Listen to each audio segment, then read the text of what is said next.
आऊज़ुबिल्लाहिमिनश्शैतानिर्रजीम बिस्मिल्लाहिर्रहमानिर्रहीम अस्सलाम वालेकुम। कुक विद नाज़िर रिहान में आज हम आपको बताएंगे स्पेशल समोसे रोल की चटनी, ग्रीन चटनी इसका नाम है, जो बहुत ही आसानी से बनती है। आपके घर में भी इसी तरीके से शायद ये बनती हो। अगर ऐसे ही बनती है तो लाजमी हमें एक मैसेज करिएगा ताकि हमें पता चले कि आप कौन से शहर से हमारी रेसिपीज़ देख रहे हैं। हरा धनिया पुदीने की चटनी हमने बनानी है। हरा धनिया पुदीने की चटनी में मैं आपको एक बात बताऊंगी।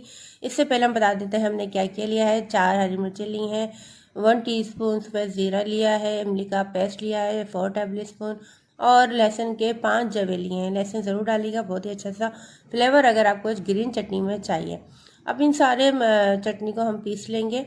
अच्छा जी, मैं बता दी हरा धनिया पुदीने की चटनी हम जब भी बनाते हैं तो हमेशा हरे धनिया की मिकदार ज़्यादा रखते हैं और पुदीने की उससे आधी रखते हैं, जिससे हमारी चटनी जो है वो हार्ड नहीं बनती। अभी माशाल्लाह से हमारी चटनी जो है वो ऑलमोस्ट रेडी हो चुकी है, आपके सामने है ग्रीन चटनी। और अगर आप इसको बाज़ार जैसी लुक देना चाहते हैं, जैसे लोग अक्सर दिखा रहे हैं कि इसमें जो है वो कॉर्नफ्लावर शामिल कर लेते हैं, जिसको अरारोट भी कहते हैं, लेकिन आप प्लीज़ ऐसा मत कीजिएगा। घर की चीज़ है, साफ़ सुथरी चीज़ घर में बनाइए।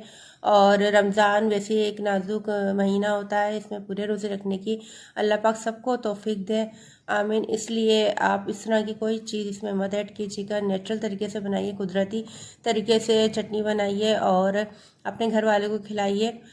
रेसिपी अच्छी लगी है तो हमें ज़रूर बताइएगा कि आपको रेसिपीज़ कैसे लगी हैं, और अपने फ्रेंड्स एंड फैमिली में भी शेयर कर दीजिएगा। ये बहुत ही मज़ेदार सी चटपटी सी चटनी आपके साथ हम लेकर आए। मिर्चें ज़्यादा हो या कम हो तो आप अपने हिसाब से कर लीजिएगा। ठीक है जी, अब मिलेंगे अगली रेसिपी में। जब तक अल्लाह हाफिज़, फ़ी अमान अल्लाह, जज़ाकल्लाह।